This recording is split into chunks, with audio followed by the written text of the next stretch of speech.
কোন মানুষ যখন গুনাহ করে আমার আল্লাহ তখনও তার দিকে রহমের নজরে তাকায় থাকে। দেখি আমার বান্দা শয়তানের ধোঁকায় পড়ে তো কাজটা করলো, দেখি আমার বান্দা আমার কাছে মাপ চাইনি। আল্লাহ নাকি কাফিরের জিহ্বার দিকেও তার মওত পর্যন্ত তাকায় থাকে। মওতের আগেও যদি একটা কাফেরও আসমানের মালিক আল্লাহর কাছে সরি বলে, আল্লাহর কাছে মাপ চায়, আসমানের মালিক আল্লাহ নাকি তার জিন্দেগীর সব গুনাহগুলোকে মাফ করে দেয়। কাফেররাও নাকি আল্লাহ মাফ করে দেয়। আর আমরা যারা কালিমাওয়ালা, শয়তান আমাদেরকে ধোঁকার জেলায় বন্দী করে, শয়তান আমাদেরকে পথভ্রষ্ট করতে চায়, আমাদেরকে জাহান্নামের আসামি বানাইতে চায়। তবে বাবা গুনাহ হয়ে যাওয়ার পরে যদি অনুতপ্ত লজ্জিত হয়ে আসমানের মালিক আল্লাহর কাছে মাফ চাওয়া যায়, আল্লাহ নাকি তার পিছনের সব গুনাহগুলো মাফ করে দেয়। ইন্নাল্লাহা ইউহিব্বুত তাওয়াবিন, রব্বুল আলামিন আল্লাহ বলেন নিশ্চয় আমি আল্লাহ তওবাকারী বান্দাকে ভালোবাসি। মানে ভুল হওয়ার পরে কেউ যখন আল্লাহর কাছে সরি বলে, আল্লাহর কাছে মাপ চায়, আসমানের মালিক আল্লাহ তার এই মাপ চাওয়াটাকে, তার তওবাটাকে তিনি বড় ভালোবাসে। সুবহানাল্লাহ। ভুল হয়ে যাওয়ার পরে কেউ যদি অনুতপ্ত হয়, লজ্জিত হয়, তারে কে ভালোবাসে? এখন আমাদের অভ্যাস হয়েছে আমরা ভুল করার পরে ফখর করি, আমি এই কাম করছি, এই কাম ঘটাইছি, আমি এই কাজটা করে ফেলছি। মানে গুনাহ করার পরে ফখর আসে ভিতরে। রাসূলুল্লাহ বলেছেন গুনাহ করার পরে যে অনুতপ্ত হয় না, ফখর করে, তার ঈমান পয়সা গেছে, ঈমান নষ্ট হয়ে গেছে। আর গুনাহ করার পরে যখন তার অনুতপ্ত আসে ভিতরে, লজ্জিত হয়, রাসূলুল্লাহ বলে তার ঈমান বাইরে গেছে। সুবহানাল্লাহ বলেন না? তার ঈমান ঠিক আছে যার গুনাহ করার পরে দিল পেরেশান হয়। ওই দিল নষ্ট হয়ে গিয়েছে যে দিল গুনাহ করার পরে হাতে তালি মারে। গান শুই না কেউ যদি হাতে তালি মারে, বুঝতে হইবে ঈমান নষ্ট হয়ে গেছে। ওয়াজ শুই না কেউ যদি কইতে পারে মাশাআল্লাহ দুইটা সুন্দর কথা শুনতে পারলাম হুজুরদের কাছ থেকে, অর্থাৎ ওয়াজ শোনার পরে যদি এত ঠান্ডা এর মধ্যে ওয়াজে বয়ে রয়েছেন, এটা শোনার পরে যদি দিল সাক্ষী দেয়, ভালোই লাগলো, একটু দিনই মোজাকারা একটু বসতে পারলাম, আলহামদুলিল্লাহ। রাসূলুল্লাহ বলে তোমার ঈমান ঠিক আছে, তোমার ঈমান বাইরে গেছে। আল্লাহ তাআলা আয়াতের শেষে বলেছেন ওয়া ইউহিব্বুল মুতাতাহহিরিন, পবিত্রতা অর্জনকারীকে আল্লাহ ভালোবাসে। পবিত্রতা অর্জনকারীকে আল্লাহ কত ভালোবাসে। নবীজির সাহাবী হযরতে বেলাল রাদিয়াল্লাহু আনহু, গোলাম, ঘর নাই বাড়ি নাই, হযরতে বেলাল মসজিদ নববীর মুয়াজ্জিন, চেহারা সুন্দর নয়, কণ্ঠ ভালো নয়। মিরাজ থেকে আসার পর আল্লাহর নবী ফজরের নামাজের পরে ঘুইরা বিলালের চেহারার দিকে তাকায় বলে, বেলাল রে কি আমল করিস রে বেলাল? জমিনের মানুষ উপরে দেখলাম, জান্নাতে দেখলাম, কি আমল করো বেলাল? হযরতে বেলাল বলেন ওগো আল্লাহর নবী, তেমন তো কোনো আমল আমার নাই, তবে আপনার পাক জবানে ওযুর ফজিলতের কথা শুনেছি। ওগো আল্লাহর নবী, ওই দিন থেকে আমি বেলাল সব সময় ওযুর হালতে থাকি, আর ওযু করার পরে তাহিয়াতুল ওযু 2 রাকাত নামাজ আমি বেলাল পড়ি। আমার রাসূল বলেন বেলাল রে তুই কালো হলে কি হবে, তুই যে আমার মাওলার কাছে বড় ভালো। ওযুর দ্বারা মানুষের শুধু জাহের পাক হয় না, ওযুর দ্বারা মানুষের বাতিনও পাক হয়। ওযু করার দোয়া আছে না? আপনাদের আজ কিছু বাংলা দোয়াও বলবো। আজ থেকে যখন ওযুর ফজিলতের কথা একটু শুনেন, এই উম্মত যারা ওযু করার পরে কালেমায়ে শাহাদাত পড়বে, আমরা ওযু করি না ভাই? ওযু করার পরে কেউ যদি কালেমায়ে শাহাদাত পড়ে, জান্নাতের দরজা তার লেগে আগে থেকে খোলা থাকবে। পড়বো তো ইনশাআল্লাহ। আর জোরে বলেন ইনশাআল্লাহ। কিছু বাংলা দোয়া শুনে। ওযু করার সময় প্রথম দুই হাতের দুনো কবজি কি করি? ধুই, তাই না? একবারে সুন্দর করে খিরাল করে এরকম করে ধুই। ওযু যখন করব, ওযুর পানির দ্বারা যখন আমার কবজি দুইটা ধৌত করব, তখন আমার মাওলারে মনে মনে বলবো, আল্লাহ, এই যে ওযুর পানির দ্বারা আমি আমার দুই হাতের কবজিটা ধুইলাম, ওগো আল্লাহ, আমি যেন এই হাত দিয়ে আর কোনো গুনাহ না করি, আল্লাহ তুমি না আমারে তৌফিক দিও।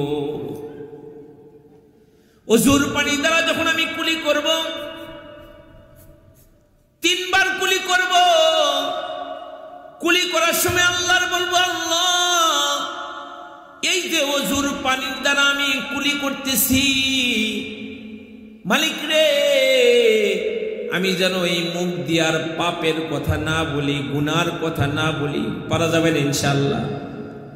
হাদিস শরীফে আছে, মানুষ যখন ওযুর পানির দ্বারা তার হাত ধুত করে, তখন তার হাতের গুনাহটা ধুইয়া চলে যায়। সুবহানাল্লাহ বললেন না? যে ওযুর পানির দ্বারা মানুষ যখন তার মুখ ধৌত করে, মুখের গুনাহ ঝইরা যায়।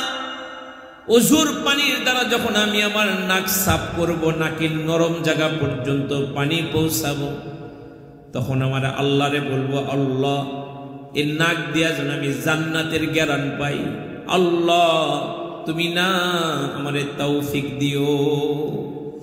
ওযুর পানির দ্বারা যখন আমি আমার মুখমণ্ডল ধৌত করব, চুলের গোড়া থেকে থুতনির নিচ পর্যন্ত, এই কানের লতি থেকে এই কানের লতি পর্যন্ত পুরা মুখটা সুন্দর করে যখন ধুব, তখন আমার আল্লাহর কাছে দরখাস্ত করব, আল্লাহ, আমার এই মুখটা তুমি হাসরের কঠিন ময়দানে পূর্ণিমার চাঁদের মতো করে উঠায়ো। এই যে দেখো, আমি ওযুর পানির দ্বারা আমার মুখটা সুন্দর করে ধুইলাম। ওযুর পানির দ্বারা যখন আমি আমার ডান হাতটা কোনই পর্যন্ত ধৌত করব, তখন আমার আল্লাহরে ডাক দিয়ে বলবো, গো আল্লাহ, এই যে ওযুর পানির দ্বারা আমি আমার ডান হাত কোনই পর্যন্ত ধৌত করলাম, মালিক রে, হাসরের কঠিন মুসিবতের দিনে এই হাতে তুমি আমল নামাটা দিও। ওযুর পানির দ্বারা যখন আমি আমার বাম হাতের কোনই পর্যন্ত ধৌত করব, আমার আল্লাহরে ডাক দিয়ে বলবো, আল্লাহ, এই যে ওযুর পানির দ্বারা আমি আমার বাম হাতটা ধুইলাম, মালিক রে, হাসরের কঠিন ময়দানে কিন্তু আবার বাম হাতে আমলনামা দিও না। ওযুর পানির দ্বারা যখন আমি আমার মাথা মাসাহ করব, তখন আমার আল্লাহরে ডাক দিয়ে বলবো, ওগো আল্লাহ, এই যে আমার মাথা আমি মাসাহ করলাম, মাথা মাসাহ করা এটা কি ফরজ না? এটা কি মাথা মাসাহ করা? এটা একটা ফরজ কাজ।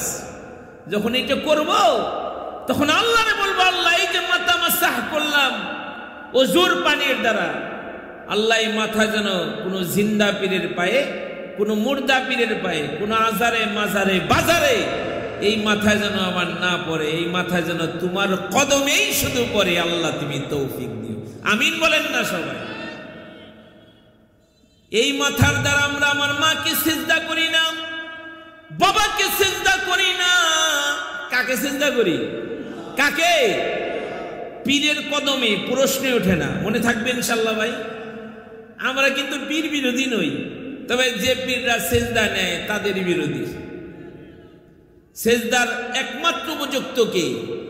আরো জোরে বলেন কে? মাকে করি না, বাবাকে করি না, এত সম্মানী মাথা, এই মাথা একমাত্র রবের কুদরতি কদমেই পড়বে। আওয়াজ করে বলেন ঠিক কিনা আমার ভাই? যা করি আল্লাহ দেখে কি দেখে না? কোন দেখে কি দেখে না? রাত খুব অন্ধকার, অন্ধকারের মধ্যে চুপে চুপে করলাম, দুনিয়ার কেউ দেখলো না। কে দেখছে? আল্লাহ দেখে, সব সময় দেখে। আল্লাহ কি পুরো হয়ে গেছে গা? আল্লাহ আগের মতোই শক্তিধর। আল্লাহ আছে না নাই? জোরে বলেন আছে না নাই? ওই কিছু মানুষ যে কয় আল্লাহ নাই, অনেকদিন আগের কথা, অনেক জায়গায় বলছে, আজকেও বলি।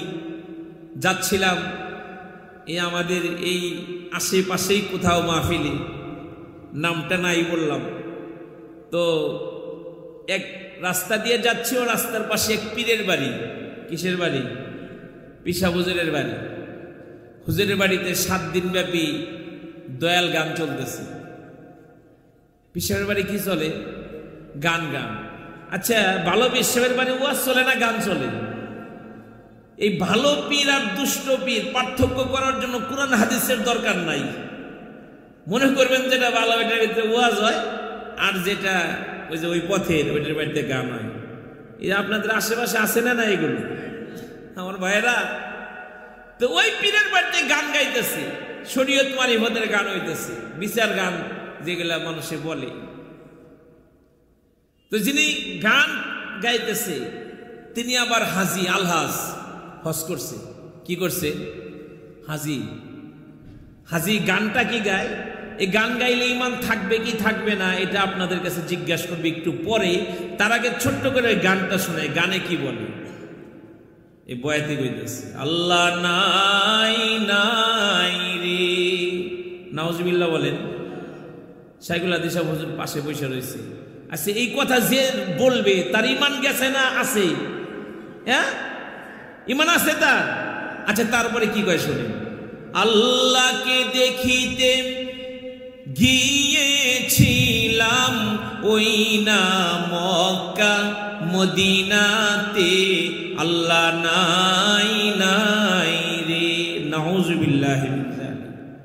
এই বয়াতি মক্কা মদিনায় গেছে, কিন্তু যায় কারে পায় নাই? আল্লাহরে পায় নাই। পরে আমি বললাম, হাই রে, কত বড় বেয়াকুফ! ও আল্লাহরে খুঁজতে মক্কা মদিনায় গেছে। আল্লাহরে খুঁজতে গিয়ে মক্কা মদিনায় যাইতে হয়, নিজের দেহের দিকে তাকাইলেই তো আল্লাহর পরিচয় পাওয়া যায়। আওয়াজ করে বলেন ঠিক কিনা আমার ভাইয়েরা? পরে আমি মাহফিলে গিয়ে বলছি, আল্লাহ আছে আছে আছে রে, আল্লাহকে দেখিতে যাইতে হবে না রে ওই না মক্কা মদিনাতে, আল্লাহ আছে আছে আছে রে। মাথারি উপরে এত বড় আসমান কোন মিস্ত্রি বানাইছে, আল্লাহ আছে আছে আছে রে।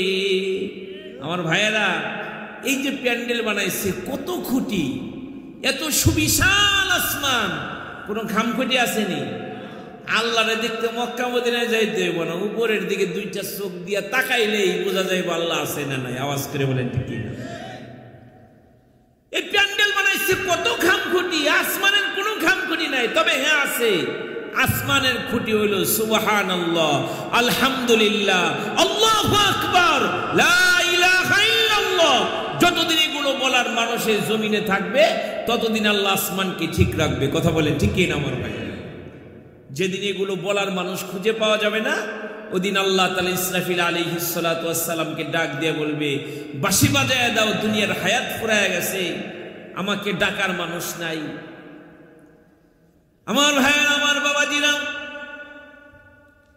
আল্লাহ সুবহানাহু ওয়া তাআলা আমাকে আপনাকে দেখতেছেন, যা করতেছি সব তিনি দেখতেছেন।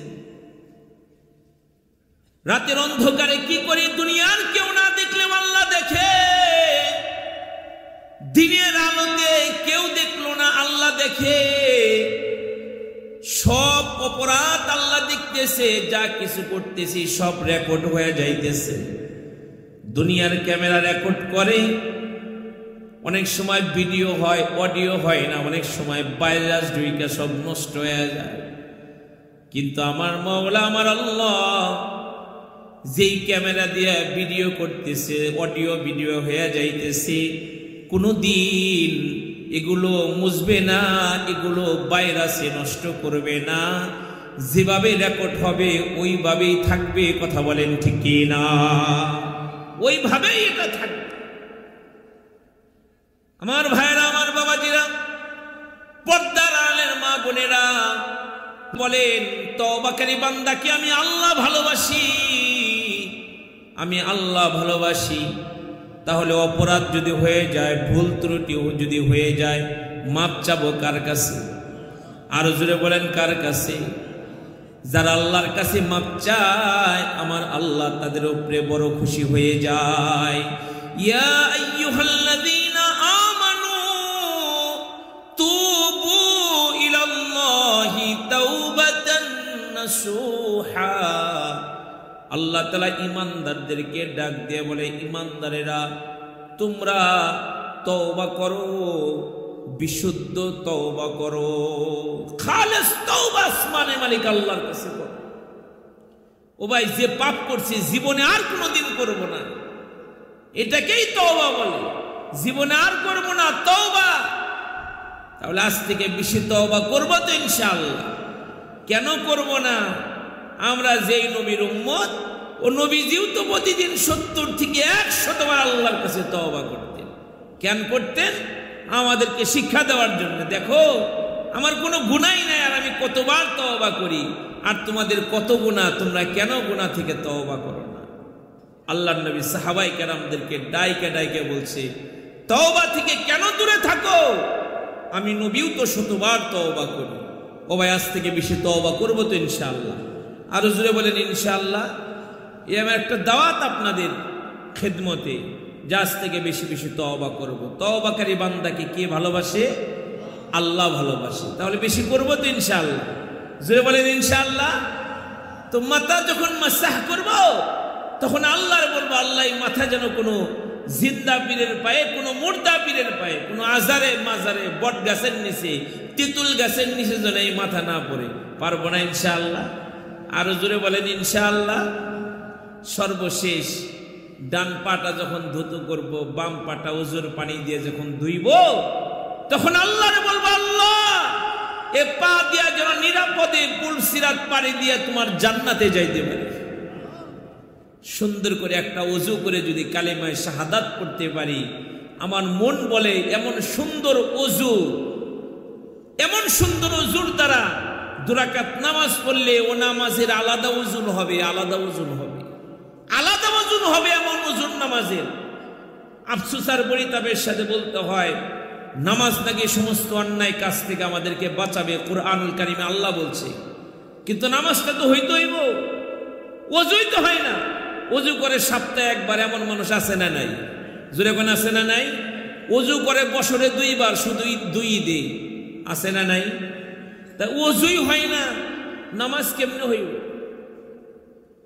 আমার ভাইরা, ওযুর দ্বারা শুধু জাহির পাক হয় না, মানুষের বাতিনও পাক হয়ে যায় ওযুর দ্বারা। করব তো ইনশাআল্লাহ। আর বেশি বেশি তওবা করব কার কাছে? আল্লাহ পাক রব্বুল আলামিনের কাছে। ওযু বেশি করব, বিলাল রাদিয়াল্লাহু আনহুর মতো ওযু বেশি করব। আমার রাসূলের ব্যাপারে মা আয়েশা বলেছেন, আমার সরকার, আমার সরদার তো কখনো আমার ঘরে মেসওয়াক ছাড়া, ওযু ছাড়া নবী বিছানায় যাইতেন না, বিছানায় যাইতেন না। সরকারে দু আলম নবী একদিন সফরে আছেন, আল্লাহর দোস্তে এক জায়গায় 1 নাম্বার করলেন। কয় নাম্বার? 1 নাম্বার করলেন। 1 নাম্বার শেষ করে আল্লাহর নবী তায়াম্মুম শুরু করেছেন। সাহাবায়ে কেরাম নজর করে তাকায় দেখেন, নবীজি যেইখানে দাঁড়ায় তায়াম্মুম করতেছে, ওইখানে দাঁড়ায় পানি দেখা যায়। মাসআলা হলো, পানি থাকলে তায়াম্মুমের কোনো কারামত থাকে না, তায়াম্মুম ভাঙ্গা যায়, নষ্ট হয়ে যায়। সাহাবায়ে কেরাম শিখার জন্য পাগল পড়া ছিল। সরকারে দু আলম নবীকে জিজ্ঞাসা করলো, আল্লাহর নবী গো, আপনার মুখেই তো বয়ান শুনেছি পানি থাকলে তায়াম্মুম চলে না, আপনি যেইখানে দাঁড়ায় তায়াম্মুম করলেন পানি তো দেখা যায়।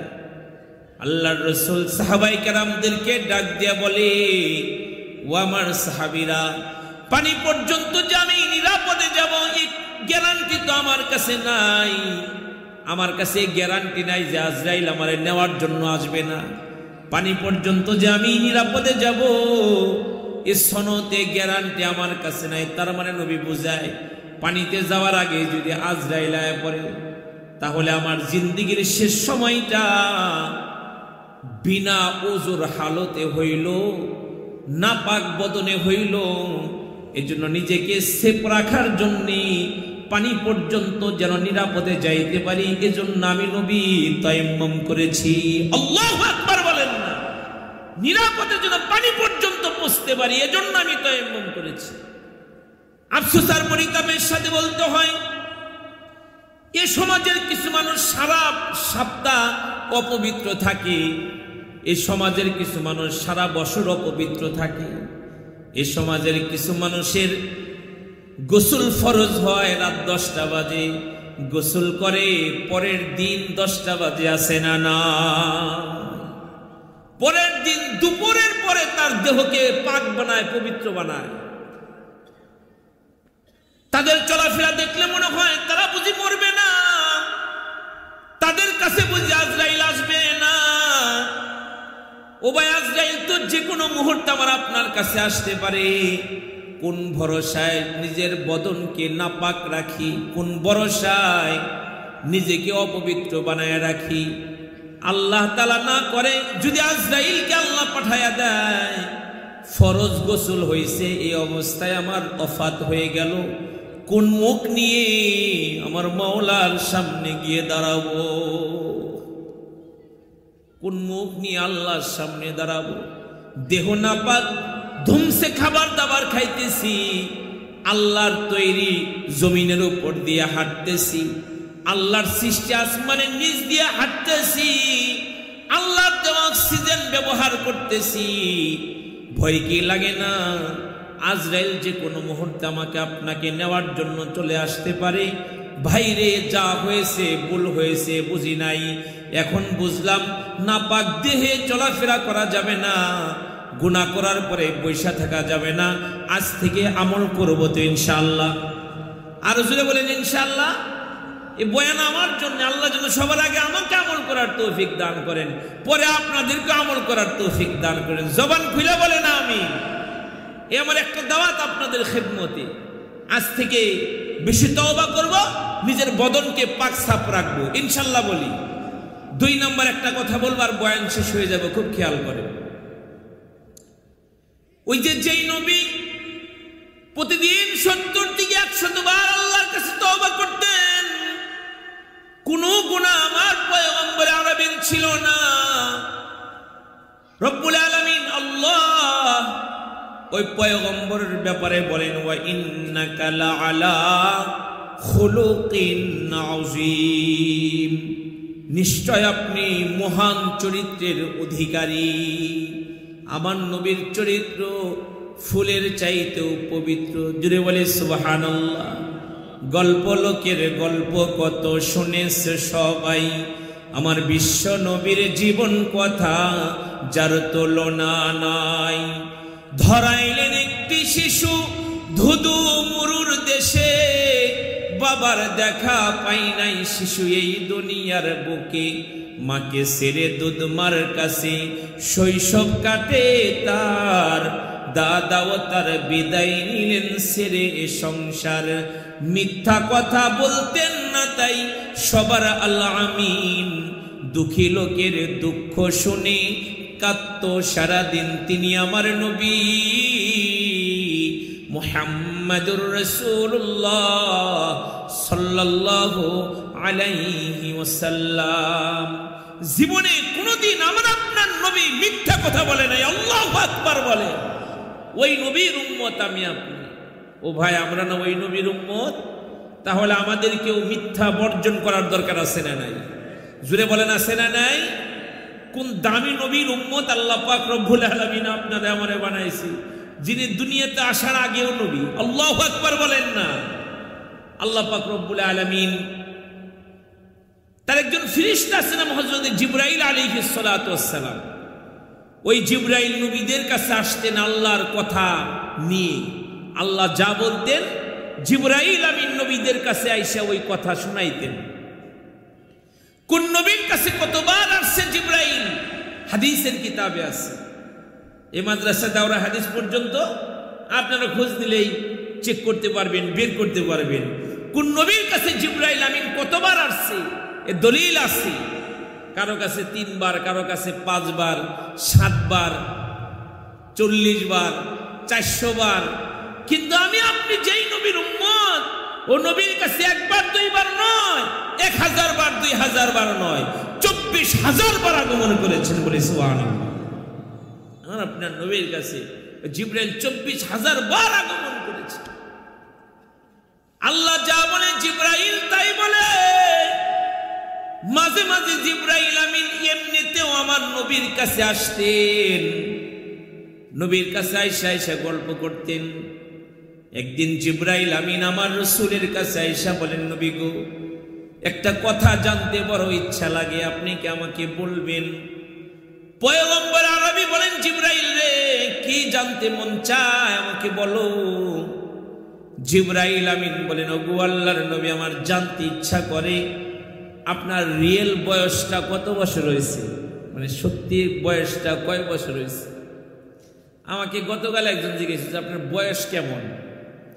আমি একদিন আমার বাবাকে জিজ্ঞেস করেছিলাম, বাবা আপনার বয়স কেমন হয়েছে?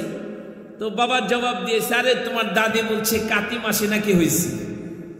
মুরব্বীদেরকে যদি জিজ্ঞেস করা হয় বয়স কত, তো মায়ে কইছে রমজান মাসে হয়েছিলাম, মাঘ মাসে হয়েছিলাম, চৈত মাসে হয়েছিলাম, ফাল্গুন মাসে হয়েছি। মায়ে কইছে, বাবাই কইছে। এই তো আগের দিনের হিসাব, কথা ঠিক কি না? আর এখন কেউ যদি দুনিয়াতে আসে সাথে সাথে ফেসবুকে আয়া পড়ে, এজন্য তাদের হ্যাপি বার্থডে পালন করা সহজ, সব লেখা রাখে। কিন্তু আগের দিনের বাপ দাদাদের বয়সের হিসাব ছিল না, অনুমান করে বলতেন, কথা ঠিক কি না? অনুমান করে বলতেন। তো আল্লাহর নবীকে যখন প্রশ্ন করেছেন যে আপনার বয়স কত, আল্লাহর রাসূল বলেন আমারটা বলবো, আগে আপনারটা বলেন, আপনার বয়স কত? জিবরাইল আমিন বলেন, আল্লাহর নবী আমার তো জানা নেই, আইডি কার্ড নাই, পাসপোর্ট নাই, জন্ম নিবন্ধন নাই, আমি কিভাবে বলবো আমার বয়স কত? তো জিবরাইল আমিন বলে, ওগো আল্লাহর রাসূল, আমি একটা ঘটনা আপনাকে শোনাই, হয়তোবা এই ঘটনা শোনার পরে আপনি আমার বয়সটা হিসাব করে বের করতেও পারেন। বলেন কি ঘটনা? হযরত জিবরাইল আমিন বলেন, ওগো আল্লাহর নবী, আল্লাহ পাক রব্বুল আলামিন আমাকে বানানোর পরে আমি আরশের দিকে এরকম করে তাকায় থাকতাম, আমি দেখতাম আরশের নিচে একটা তারা উঠতো, তারাটা একবার উঠলেই 70,000 বছর আল্লাহ পাকের আরশের চতুর্দিকে তাওয়াফ করত। 70,000 বছর তাওয়াফ করে তারাটা ডুইবা যাইতো, ডুইবা থাকতো 70,000 বছর। আমি জিবরাইল আমিন ওই তারাটাকে উঠতে এবং ডুবতে আমি জিবরাইল 72,000 বার দেখেছি। আল্লাহু আকবার বলেন না। এবার আপনি হিসাব করে বের করুন আমার বয়সটা কত বছর হয়েছে। সরকার দো আলম নবী বলেন, জিবরাইল রে, আমারও জানতে মন চায় তুমি কি ওই তারাটারে চিনো নাকি? ওই তারাটা কে? ওই তারাটা কে? জিবরাইল আমিন বলেন, ওগো আল্লাহর রাসূল, ওই ইলম তো আমার নাই, ওই তারাটা কি আমি চিনি না। আমার রাসূল বলেন, জিবরাইল রে, ওই তারাটাই মুহাম্মাদুর রাসূলুল্লাহ সাল্লাল্লাহু আলাইহি ওয়াসাল্লাম। যদি ছোট্ট একটা পাখি হইতাম, যদি ডানা ওয়ালা পাখি হইতাম, একটা উড়াল দিয়া আমি মদিনায় যাইতাম। হায়রে, একটা উড়াল দিয়া আমি মদিনায় যাইতাম। এদিকে সেদিক ঘুরে বেড়াইতাম, মিলিয়া ডানা যেথাই পড়েছিল নবীর কদমখানা। চরণ ধুলি চুমু খেতাম, বুকের মাঝে জড়াইতাম আমি, বুকের মাঝে জড়াইতাম। একটা উড়াল দিয়া আমি যাইতাম। নারে তাকবীর। আমার নবী দুনিয়াতে আসার আগেও তিনি নবী, দুনিয়াতে আসার পরেও আল্লাহ তাআলা তারে নবী বানায় বাইর করেছে। আল্লাহু আকবার বলেন।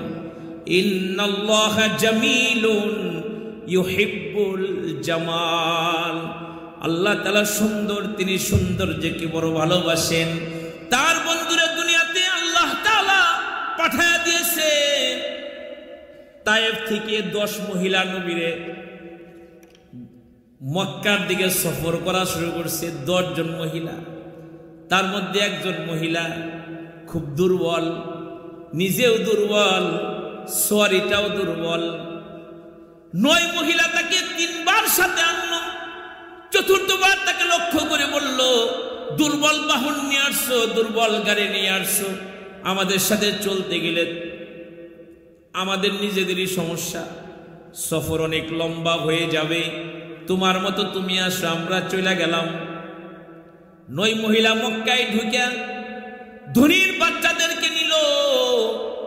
ও 9 মহিলাও আল্লাহর নবীর ঘরে গেছে, কিন্তু যখন শুনছে বাপ নাই, তারা মনে মনে চিন্তা করছে এটা নিলে লাভবান হওয়া যাবে না।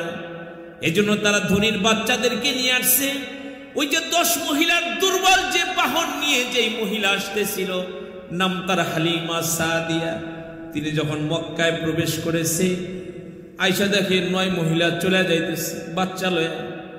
9 মহিলা টিটকারা দিয়া বলে, যাওগা, কিছু পাইবা না, একটা মাত্র এতিম আছে, বাপ নাই, নিলে লাভ হইব না।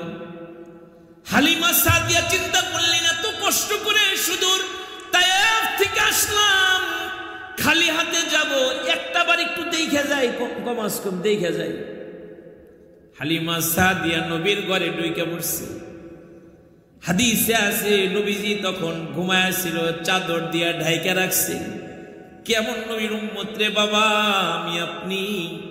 হালিমা সাদিয়া নবীর বরাবর গিয়া যখন নবীর আনোয়ার চেহারাটার দিয়ে তাকাইছে, আমার নবীর চোখ মিলে হালিমা সাদিয়ার দিকে যখন তাকাইছে, এক নজর দেখা আমার নবীর লিগে হালিমা সাদিয়া পাগল পারা হয়ে গেছে। এত সুন্দর, এত সুন্দর, এত সুন্দর। আল্লাহ এই কথা কই গেলে, আল্লাহর পরে যিনি, তিনি আমার আপনার নবী। আল্লাহ যেন দুনিয়ার সব সৌন্দর্য তার বন্ধুর মধ্যে দিয়েছে। হালিমা সাদিয়া পাগল হয়ে গেছে। ঘর থেকে বাইরে হয়ে স্বামীরে ডাক দেয়া বলে, স্বামী গো, বাচ্চাটা এতিম হতে পারে কিন্তু বড় সুন্দর, তুমি যদি বলো আমি বাচ্চাটারে নিয়ে যাইতে চাই। হালিমা সাদিয়া স্বামী ডাক দিয়া বলেন, আসাল্লাহু আইয়াজআলা লানা ফীহি বারাকা। হালিমা রে, তুমি এটাই নিয়ে চলো, হয়তোবা এর মধ্যে আল্লাহ তোমারে বরকত দিবে। সুবহানাল্লাহ বলেন না, এটা নাও, হয়তোবা এর মধ্যে বরকত আছে। হালিমা সাদিয়া ভিতরে ঢুকে বলল, মা আমেনা কান্দে। আরো 9 মহিলা দেখছে কেউ নেই, নাই আমার নবী এতিম বলে। এতিমদেরকে কখনো অবহেলা করব না, এতিমদেরকে ভালোবাসবো। জুড়ে বলি ইনশাআল্লাহ। এই মাদ্রাসা অনেক এতিম আছে, এতিমদেরকে ভালোবাসবেন, এতিমদেরকে গলা ধাক্কা দিবেন না, গাল মন্দ করবেন না, এতিমদেরকে ভালোবাসবেন। আমার নবীকে আল্লাহ এতিমদের সরদার বানিয়েছিলেন। আমার নবী এতিমকে এত ভালোবাসতেন। আল্লাহর নবী একদিন বাইরে হয়েছে, আল্লাহর নবী যাবে ঈদগাহে, দেখে মাঠের মধ্যে অনেক ছেলেরা নতুন কাপড় পরে খেলতেছে, একটা বাচ্চা পাশে বসে কাঁদতেছে, মনটা বড় খারাপ। আমার নবী ওই বাচ্চাটার কাছে চলে গেল, ডাক দিয়া বলল, কিরে বাবা, কাঁদো কেন, মনটা তোমার এত খারাপ কেন? বাচ্চাটা বলে, গো আল্লাহর হাবিব, ওই যে আমার বন্ধুরা খেলতেছে নতুন কাপড় পয়রা, মাথার মধ্যে তেল দিয়া, চোখের মধ্যে সুরমা দিয়া, আতর সুরমা লাগাইয়া কত সুন্দর খেলে। ওদের বাপ আছে, আমার বাপ নাই, বাবার কথা মনে পড়া কাঁদতেছি, বাবার কথা মনে কইরা মনটা খারাপ করে বসে রয়েছে। আল্লাহ নবী বলেন, বাজান রে, আজ থেকে আমি মুহাম্মদুর রাসূলুল্লাহ সাল্লাল্লাহু আলাইহি ওয়াসাল্লাম যদি তোমার বাপ হয়ে যায়, আয়েশা সিদ্দিকা যদি তোমার মা হয়ে যায়, তুমি কি খুশি না? ছেলেটা যেন বসা থেকে লাফ দিয়ে দাঁড়ায় নবীর গলা জড়ায় ধরে বলে, আপনি যদি আমার আব্বা হয়ে যান, আয়েশা সিদ্দিকা যদি আমার মা হয়ে যায়, তাহলে আর কোনো টেনশন আমার নাই। আল্লাহর নবী ছেলেটাকে নিজের বাড়িতে নিয়ে গেল। ছেলেটা হুসাইন রাদিয়াল্লাহু আনহুর মতো বয়সের, এত ছোট। আল্লাহর নবী মা আয়েশাকে বললেন, একে গোসল করাও, আজ থেকে আমাদের সন্তান। আল্লাহর নবী ফাতিমার ঘরে গিয়ে বলেন, ফাতিমা রে, হুসাইনের একটা জামা দাও। ফাতিমা একবারের লিগাও জিজ্ঞাসা করলো না, আব্বা জামা দিয়ে কি করবেন? জামাটা এনে এদিকে তার গোসল হয়ে গেল। নবী যে নিজ হাতে তারে জামাটা পরাইয়া দিল। সুবহানাল্লাহ বলেন। আল্লাহর নবী তার মাথার মধ্যে তেল দিয়ে দিল, চোখের মধ্যে সুরমা দিয়ে দিল, খুশবু লাগায়া দিল। এবার চলো বাবা ঈদগাহে যাই। ছেলেটা হাইটা যাইতে চায়। সরকারে দো আলম নবী মুহাম্মদুর রাসূলুল্লাহ বলে, বাজান রে, হাইটা না, আসো, তুমি আমার কাঁধে আসো। আল্লাহু আকবার। নবী তারে কাঁধে লইল। নবী কাঁধে করে যখন ওই মাঠের পাশ দিয়ে হাইটা যায়, মাঠে যারা খেলতেছিল ওরা তাকায় দেখে একটু আগে ছেলেটা মন খারাপ করে এখানে বসে বসে কাঁদছে। এখন দেখি সে দুজাহানের সরদারের কাঁধে। যখন কাছাকাছি চলে গেল, নবীজির কাঁধের উপরে বসে ছেলেটা বলে, ও আমার বন্ধুরা, আমার বাপ ছিল না, কিন্তু মুহাম্মদুর রাসূলুল্লাহ সাল্লাল্লাহু আলাইহি ওয়াসাল্লাম আমার বাপ হয়ে গেছে। আমার আর কোনো টেনশন নাই, আমার আর কোনো চিন্তা নাই। যেই বাচ্চাগুলো খেলতেছিল ওরা বলতে লাগলো, আমিও যদি এতিম হইতাম, আর মুহাম্মদুর রাসূলুল্লাহ সাল্লাল্লাহু আলাইহি ওয়াসাল্লাম যদি আমার আব্বা হয়ে যাইত, তোমার কপালটা খুলে যাইত। আমার বাব্বায়েরা নবী তারে নিয়ে ঈদগাহে চলে গেল। ছেলেটা নিচে বসতে চায়, আল্লাহর নবী মিম্বরে। আল্লাহর নবী তারে ডাক দিয়া বলে, বাজান তুমি নিচে নয়, আসো, তুমি আমার পাশে মিম্বরে বসো। মিম্বরে আল্লাহর নবী তারে বসায়া তার মাথায় হাত দিয়ে সাহাবায়ে কেরামদেরকে ডাক দেয়া বলেন, ও আমার সাহাবীরা রে, তোমরা যদি কেউ এতিমের মাথায় হাত বোলায়া দাও, হাতের নিচে যত চুল পড়বে তত নেকি আল্লাহ তোমার আমল নামায় জমা করে দিবি, আর তত সংখ্যক গুনাহ আল্লাহ তোমার জীবন থেকে কাইটা দিবে। ও বাজান, এতিমদেরকে কখনো অবহেলা করতে নাই। এতিমদেরকে অবহেলা করা যায় না, বরং মাঝে মাঝে তাদের মাথায় হাত বোলায়া দেওয়া যায়, ঠিক না? আল্লাহ রাসূলকে নয় মহিলা নেই নাই। হালিমা সাদিয়া নবীকে দেখে পাগল হয়ে গেল। হালিমা সাদিয়া বলে, ও আমিনা, কাঁদো কেন বোন? তোমার বাচ্চাটা কিন্তু খুব সুন্দর। আমি কত বাচ্চা লালন পালন করেছি, কত বাচ্চা দেখছি, কিন্তু তোমার মুহাম্মাদের চাইতে সুন্দর বাচ্চা আমি দেখি নাই। সুবহানাল্লাহ বলেন না? মা আমিনা বলেন, হালিমা রে বোন, তুমি গ্রামের মানুষ, তুমি কয়টা বাচ্চা দেখছো? গ্রামের বাচ্চারা তো খুব সুন্দর হয় না। আমি মদিনার শহরে বড় হয়েছি, মক্কা শহরে বউ হয়ে আসছি, শহরে কত বাচ্চা দেখছি, কিন্তু আমার বাজার মুহাম্মদের চাইতে সুন্দর কোনো বাচ্চা আমি না আমার জীবনেও কোনোদিন দেখি না।